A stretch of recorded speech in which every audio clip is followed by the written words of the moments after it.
Welcome back to Miriandlottie. Today we were going to talk to you about nutrition in pregnancy. So we're not going to have a chance to cover absolutely everything today, but we're going to give you our top 7 pointers when you're trying to conceive or if you're expecting, and we'll post some more links below to give you a bit more information on the things we've covered and some of the things that we are not able to cover today. Number 1, should I eat for 2? No. It's actually a myth. So you only actually need any extra calories in the last trimester, and that's only going to be an extra 200 calories, which is about the equivalent of having a slice of bread with some peanut butter on. So for the rest of your pregnancy, just eat absolutely normally as you would do, and then just have those little bit extra when the baby's really growing very quickly in the last trimester. You will need some extra calories, but like we say, it's only an extra 200, so it's not very many. Number 2, are there any foods that I need to avoid? So you'll need to avoid foods rich in vitamin A, for example, pate and liver products, also raw and partially cooked eggs, and undercooked meats, or steak that's done rarely or medium rare, and also soft ripened cheeses and blue cheeses, and not only that, but soft scoop ice creams like Mr. Whippy. Number 3, how much caffeine can I have? So the recommendation is up to 200 milligrams a day.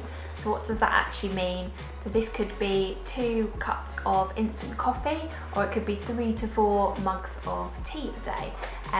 But if you don't fancy having those caffeinated drinks, there are some other things that we would suggest. So for example, Lottie's got some nice fruit tea. You could try this as an alternative to caffeinated drink. Other things we'd recommend is something like peppermint tea, as you can see here.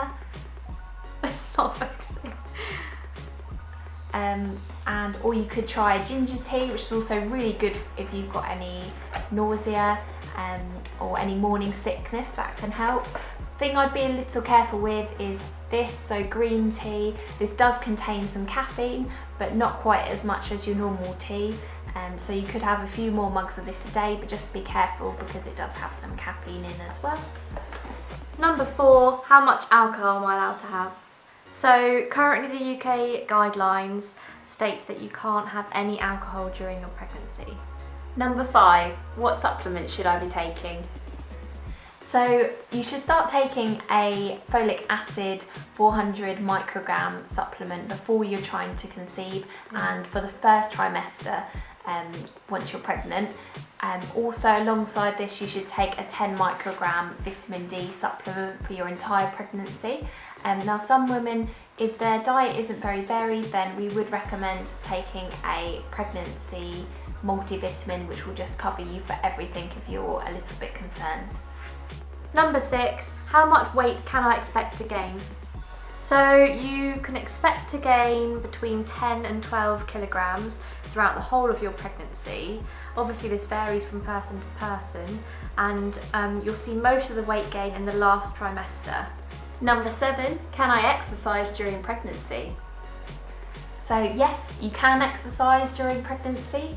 The recommendation is the same as it is for the general population, so 150 minutes a week, which is 30 minutes 5 times a week. You can break this down into 10-minute sessions or 20-minute sessions and do it throughout the day. And we just recommend making sure that you adapt to your body's needs, and as your body is changing, try and change your exercise along with this. We'll include as well a really good diagram or infographic from Public Health England, which explains what kind of exercise you can do and gives you a little bit more of an insight into this. It says that pregnancy can improve your sleep, reduce diabetes during pregnancy, so gestational diabetes. It improves your mood and helps reduce high blood pressure. And in the middle of the diagram you can see how many minutes a week of exercise to aim for, and also different activities that you can do to build your exercise up to the 150 minutes a week it recommends. And then it does say at the bottom to try and do some muscle strength training activities twice a week.